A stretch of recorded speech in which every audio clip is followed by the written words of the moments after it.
سلام دوستان، با شما تجویز در دوام حیات انسانی ایام دانشجویی ایام طلایی می باشد، زیرا در این دوره شما می توانید حیات آینده خود را سازید. هر کسی در این دوره با چی کار توکلی کرد به موفقیت می رسد. بنابراین اگر شما در آینده با بیزنس مشغول شدنی باشید، خود امروز فعالیت را با مبلغ کمترین آغاز نمایید. از این رو ما 4 بیزنس ایده را پیشنهاد نمودیم که برای آغاز آن مبلغ زیاد لازم نمی شود و در صورت نشدن آن شما می توانید آن لوازمات خریده را آخری سال فروشید و یا به خانه تان برید. خلاص گپی بسیار یک خرابار. Let's go.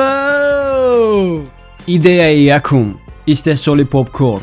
امروز در خوابگاه‌ها اکثری خوانندگان بعد از درس وقتی خود را به تماشای فیلم می‌گذرانند، تنها و یا با رفیقان تماشا می‌کنند و تماشای فیلم با پاپکورن و چیپسی به عنعنه در آمده است. از فرصت استفاده برید. بیزنس پاپکورن 700% فایده‌ناکی دارد. برای استحصال پاپکورن ما خردترین دستگاه را دریافت کردیم که ارزش آن موافق علی اکسپرس همگی به 1800 روبل برابر است. سلک در پایان آورده شده است. این مینی پاپکورن در 3 دقیقه 60 گرم پاپکورن آماده می کند. همگی 800 گرم وزن دارد. تخمی و برجامه را در همان شهرهای خود کابید میابید و یا توسط اینترنت درخواست نمایید. ایده دوم، استحصال پختقند. پختقند طعمی فراموش نشونده دارد. از خوردن آن کودک و کلانسالان خسته نمیشوند. می توانید در نزد دانشگاه و یا نزد خوابگاه فروشید. خراجات استحصال یک پختقند از 30 درم زیاد نمی شود و درآمدناکی آن به 300% برابر است. تنها بعضی سرهای اساسی را باید دانست. می توانید هر رنگ استحصال کرد.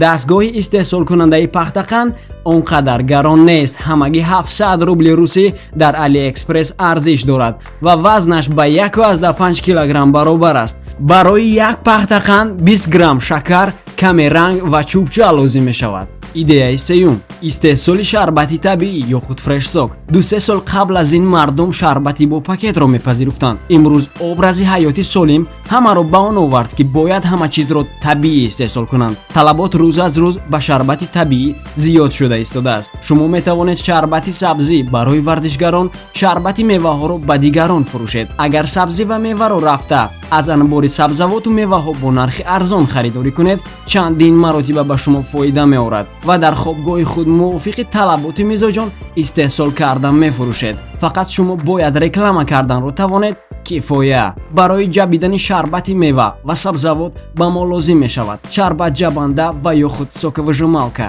ارزش آن 800 یا که 1000 روبل روسی می باشد، ولی این دستگاه پوچوق میوه را جدا نمی کند. اینچنین دیگر ساک و ژمالکا را پیشنهاد می کنیم که نسبتی دستگاه بالایی گرانتر است ولی فونکسی‌های زیادتر را اجرا می‌کند. ارزش این تکنیک 5000 روبل روسی میباشد و آن به شما تنها شربت صاف را جدا می‌کند. ایده چهارم، آماده نمودن ساندویچ. اکثر دانشجویان بعد درس گرسنه خانه میآیند و یگان چیزی خوردنی نمی‌یابند. از خستگی خوش ندارند که چیزی آماده کنند و اینچنین در آشخانه‌های دانشگاه خوراکواری‌ها گرانی می‌کنند. این امکانیت است که برای آنها چیز تیار کرد و فروخت. ساندویچ زود تیار شونده می باشد و شما می توانید با تیار کردن ساندویچ طلبات مزاجانی خود را قانع گردانید. از حساب طعم و نرخ شما می توانید مزاجانی سرشمار داشته باشید. برای استحصال یک ساندویچ با شما کم برگ سالاد، مایونز، کچوپ، گوشت مرغ و یا حسیب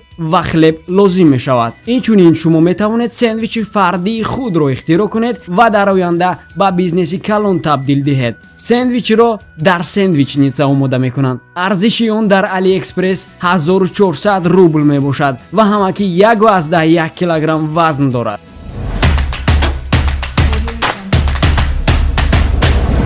طرز فروش همه این محصولات ها. در اول از اصول های ستوری تیلینگ استفاده میکنیم.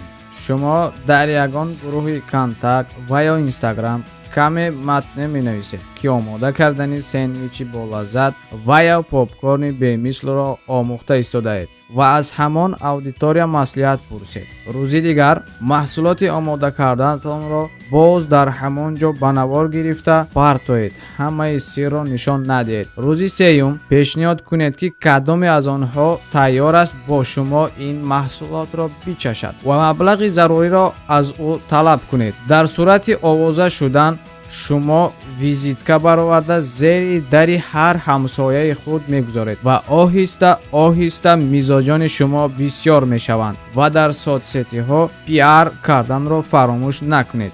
аз идеяи хурдтарин оғоз кунед. усулҳои пешбурди бизнесро оҳиста оҳиста омӯзед. касе дар оянда бо бизнес машғул шуданӣ ва аз кардани ин кор шарм медорад, ҳаминро донед ки аз шумо бизнесмен намебарояд. агар мехоҳед бизнесмен шудан, имрӯз бароед ба майдони нанг ва ҳунари худро нишон диҳед. бубинед ки чӣ гуна рискро сабук карда мешавад.